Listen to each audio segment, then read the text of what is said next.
क्यों राजा जनक ने राजा दशरथ को सीता के स्वयंवर में नहीं किया था आमंत्रित। राजा जनक के शासनकाल में एक व्यक्ति का विवाह हुआ। जब वह पहली बार सज संवर कर ससुराल के लिए चला तो रास्ते में चलते चलते एक जगह उसको दलदल मिला। उसमें एक गाय फंसी हुई थी जो लगभग मरने के कगार पर थी। उसने विचार किया कि गाय तो कुछ देर में मरने वाली ही है तथा कीचड़ में जाने पर मेरे कपड़े तथा जूते खराब हो जाएंगे। अतः उसने गाय के ऊपर पैर रखकर आगे बढ़ गया।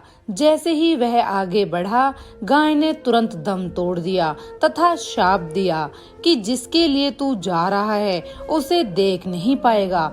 यदि देखेगा तो वह मृत्यु को प्राप्त हो जाएगी। वह व्यक्ति अपार दुविधा में फंस गया और गौ शाप से मुक्त होने का विचार करने लगा। ससुराल पहुंचकर वह दरवाजे के बाहर घर की ओर पीठ करके बैठ गया और वह विचार करने लगा कि यदि पत्नी पर नजर पड़ी तो अनिष्ट नहीं हो जाए। परिवार के अन्य सदस्यों ने उसको घर के अंदर चलने का काफी अनुरोध किया, किंतु वह नहीं गया और न ही रास्ते में घटित घटना के बारे में किसी को बताया। उसकी पत्नी को जब पता चला तो उसने कहा कि चलो मैं ही चलकर उन्हें घर के अंदर लाती हूँ। पत्नी ने जब उससे कहा कि आप मेरी ओर देखते क्यों नहीं हो, तो भी वह चुप रहा। काफी अनुरोध करने के उपरांत उसने रास्ते का सारा वृत्तांत कह सुनाया। पत्नी ने कहा कि मैं भी पतिव्रता स्त्री हूँ, ऐसा कैसे हो सकता है, आप मेरी ओर अवश्य देखो। पत्नी की ओर देखते ही उसकी आंखों की रोशनी चली गई और वह गाय के शापवश पत्नी को नहीं देख सका। पत्नी पति को साथ लेकर राजा जनक के दरबार में गई और सारा कह सुनाया।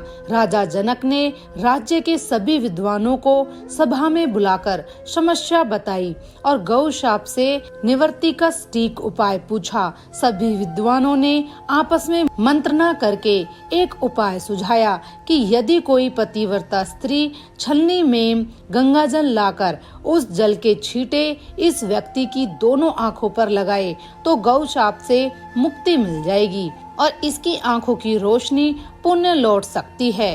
राजा ने पहले अपने महल के अंदर की रानियों सहित सभी स्त्रियों से पूछा तो राजा को सभी के पतिव्रता होने में संदेह की सूचना मिली।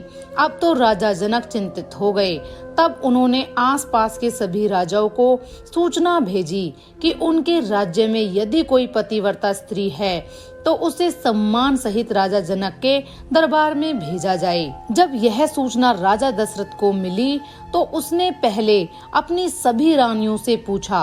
प्रत्येक रानी का यही उत्तर था कि राजमहल तो क्या, आप राज्य की किसी भी महिला, यहाँ तक कि झाड़ू लगाने वाली, जो कि उस समय अपने कार्यों के कारण सबसे निम्न श्रेणी की मानी जाती थी, से भी पूछेंगे तो उसे भी पतिव्रता पाएंगे। राजा दशरथ को इस समय अपने राज्य की महिलाओं पर आश्चर्य हुआ और उसने राज्य की सबसे निम्न माने जाने वाली सफाई वाली को बुला भेजा और उसके पतिव्रता होने के बारे में पूछा। उस महिला ने स्वीकृति में गर्दन हिला दी। तब राजा ने यह देखने के लिए कि अयोध्या का राज्य सबसे उत्तम है, उस महिला को ही राज सम्मान के साथ जनकपुर भेज दिया। राजा जनक ने उस महिला का पूर्ण राजसी ठाट बाट से सम्मान किया और उसे समस्या बताई। महिला ने कार्य करने की स्वीकृति दे दी। महिला छलनी लेकर गंगा किनारे गई और प्रार्थना की, हे गंगा माता, यदि मैं पूर्ण पतिव्रता हूँ तो गंगा जल की एक बूंद भी नीचे नहीं गिरनी चाहिए। प्रार्थना करके उसने गंगा जल को छलनी में पूरा भर लिया और पाया कि जल की एक बूंद भी नीचे नहीं गिरी। तब उसने यह सोचकर कि यह पवित्र गंगा जल कहीं रास्ते में छलक कर नीचे नहीं गिर जाए, उसने थोड़ा सा गंगा जल नदी में ही गिरा दिया और पानी से भरी छलनी को लेकर राज दरबार में चली आई। राजा और दरबार में उपस्थित सभी नर नारी यह दृश्य देख आश्चर्यचकित रह गए।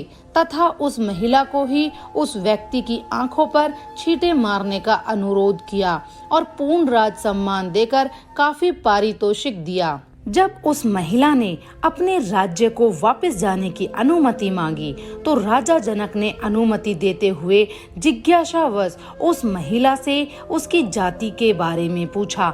महिला द्वारा बताए जाने पर राजा आश्चर्यचकित रह गए। सीता स्वयंवर के समय यह विचार कर कि जिस राज्य की सफाई करने वाली इतनी पतिव्रता हो सकती है तो उसका पति कितना शक्तिशाली होगा। यदि राजा दशरथ ने उसी प्रकार के किसी व्यक्ति को स्वयंवर में भेज दिया तो वह तो धनुष को आसानी से संधान कर सकेगा और कहीं राजकुमारी किसी निम्न श्रेणी के व्यक्ति को न वर ले। इस वजह से राजा जनक ने अयोध्या नरेश राजा दशरथ को सीता के स्वयंवर में निमंत्रण नहीं भेजा, किंतु विधाता की लेखनी को कौन मिटा सकता है। अयोध्या के राजकुमार वन में विचरण करते हुए अपने गुरु के साथ जनकपुर पहुंच ही गए और धनुष तोड़कर श्री राम ने सीता को वर लिया। जय श्री राम।